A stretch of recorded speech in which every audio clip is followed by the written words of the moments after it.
Food Network star Christy Codd, her husband, and her unborn baby have been killed, and a contractor who worked in their home is the suspect.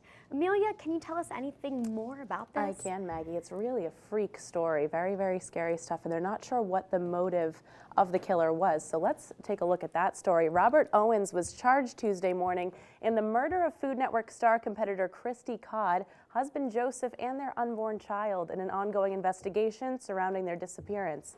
Family members reported the couple missing on Sunday and also told police that Christy was 5 months pregnant. Neighbors stated that Owens worked as a handyman and often did repairs for the Codds at their house. According to the judge, Owens could face death or life in prison without parole as maximum penalties for each murder charge. Christy was a competitor on Food Network star in its 8th season. Food Network issued a statement to the family saying, quote, "Our thoughts go out to Christy's friends and family during this difficult time." And the announcement for Rock and Roll Hall of Fame presenters came on Wednesday, and Ringo Starr will be the final Beatle to receive his induction. Fellow bandmate Paul McCartney agreed to usher the musician in the Hall of Fame at the 30th annual induction ceremony next month in Cleveland.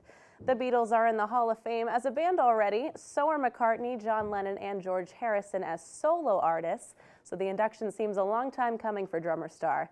It's also reported that Eagle Joe Walsh will perform some of his friends' music at the ceremony. Actor Will Ferrell was ready for St. Paddy's Day when he stopped by The Late Show with David Letterman on Tuesday, completely clad in full leprechaun attire.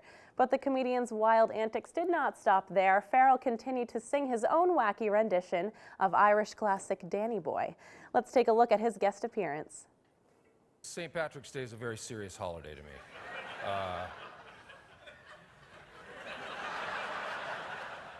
You know, we know of it as getting drunk and drinking green beer, but we forget that in the 5th century, the real St. Patrick, he chased all the snakes out of Ireland. That's right. So.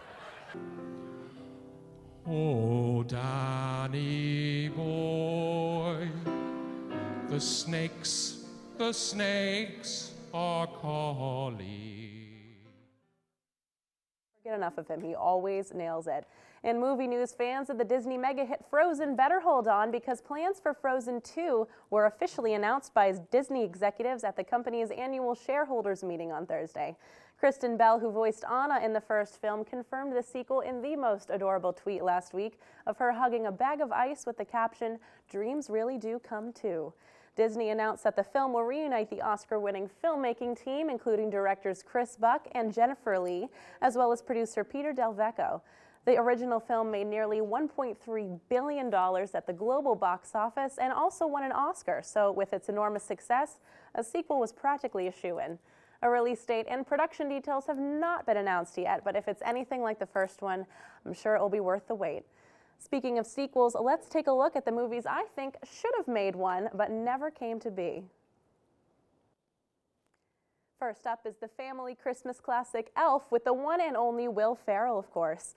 I'm sure we all would have liked to see what nutty things Buddy the Elf does next in Elf 2, but maybe it's best that we're left with the legacy of just one.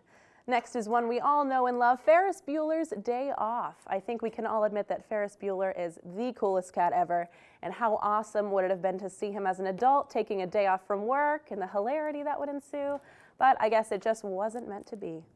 Finally, another childhood favorite of mine and sort of a throwback here is The Goonies. The original film sort of left the door open for another adventure, but then again, if a Goonies 2 sequel flopped, we wouldn't want tainted memories of the first one, now would we?